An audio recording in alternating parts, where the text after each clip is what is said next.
Hi, my name's Andy. Welcome to a lesson today.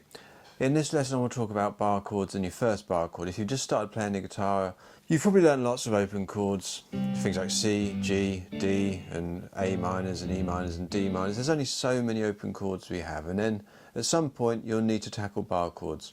You can put a capo on and play lots of things in just simple 3-chord tricks, but it's good to get your fingers around bar chords. It'll strengthen your fingers, but you do require a certain amount of technique before tackling them. So if you've only just started, I suggest really focus on learning your open chords first and then tackle bar chords. But bar chords, as the name suggests, require a bar of some sort. So the best way to describe and explain and show this, the best way to illustrate this is take an E major chord, probably one of the first chords you've learned. If we move that E major shape up 1 fret, the bit our fingers are on now becomes an F shape, so we've gone up 1 letter in the alphabet, so E to F. But in the E chord we play all these open strings. We've got the E string is open on bottom and top, and then the B string open. And it sounds really nice, all those 6 strings together. If we slide up 1 fret, so the shape we're making becomes F, we haven't changed the open strings. So it sounds really weird and tense. So we need to replace those open strings with fretted notes at the first fret. So we do this, and everything then becomes a bar chord. And now we've got exactly the same chord, it's just everything gone up 1 fret. Everything has shifted. The fingering positions have gone up, what was open now becomes the first fret. That'll work all over the fingerboard. We can replace our G chord with a G bar chord. But how we make it is this: we need to get our finger across all 6 strings, but we don't need to push down all 6 strings because we're playing some notes with our fingers, our second, third and little finger. But we need a good strong sort of tip of your finger, just before the knuckle of the tip of your finger is going to be pushing down on the low E string. And then really the top 2, it's only these top 2, the B and E string, is somewhere around the middle knuckle of that finger, is pushing down. And then my finger isn't lying dead flat, it's slightly hooked, because I want to push down on that low string, push down on the top 2 strings. I don't need to worry about pushing down on the middle 3 strings at the moment. All 6 strings there. So there's our F major chord. But it takes a lot of strength, a lot of finger strength to get that working. A lot of people find it very difficult. The good news is we can separate that chord into little chunks.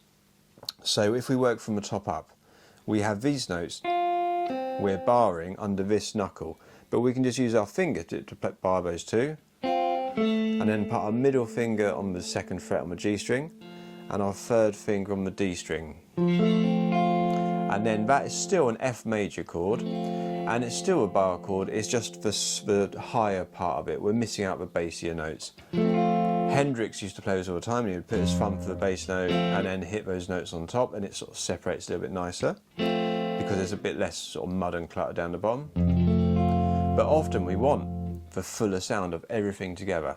But to start with, you can just focus on getting this top half of the chord and it'll sound great. Often in a song we'll go from, say, a C to an F. So you can still go C to F and just play the top part. Sounds absolutely fine, absolutely great. If you're playing a song that goes from C to F to G, sounds absolutely perfect to do that. You don't need to go and put the whole 6 strings in, it sounds quite cool.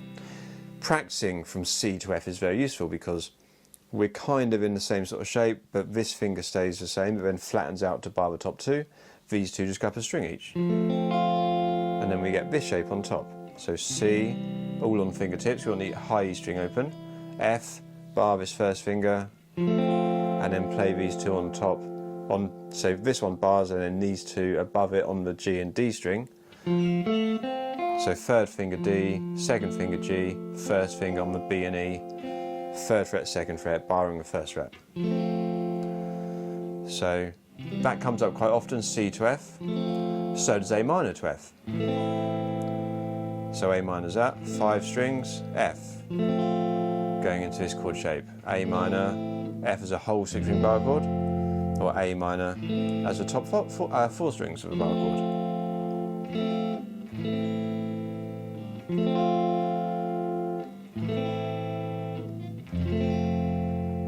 So either way, you're going to get the chord sounding right. And you can take it even further. You can just do, that still gives you the notes of an F chord. Then the middle part still gives you the notes of an F chord. This part still gives you the notes of an F chord. But typically we want either the top part or the lower part. We tend to use this kind of shape a little bit less because we don't have our name of the note as the lowest note. It's a bit weird sounding, so. But you can do top three, those three. That's quite a nice way of thinking of it. Or then get all those together. When you're happy with that, add in all of those as well. So, it's a tricky one to get your fingers on because you really have to be pushing down evenly across both strings if you're doing this shape here. These fingers really have to be on their fingertips. So things like making sure your fingernails aren't too long, because you can't keep your fingers on their fingertips if you've got long fingernails. And just your thumb should be behind the neck, shouldn't be too high up. I mean, you watch videos of Hendrix and his thumb's up here, but he had really big hands. Generally, try and keep your thumb somewhere in the middle, maybe slightly above, so you can keep a bit of pressure pushing behind the neck.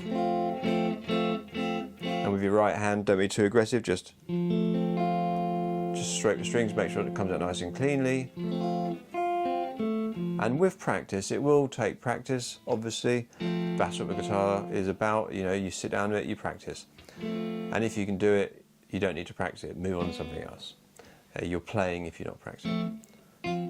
So I hope that helps. It's a really useful chord to get under your fingers, and I'll do another lesson explaining how we can then move it around to find all the other chords we're missing with our open chords. So if you've enjoyed it, please like us, give us a thumbs up, subscribe to our channel, and I'll see you next time.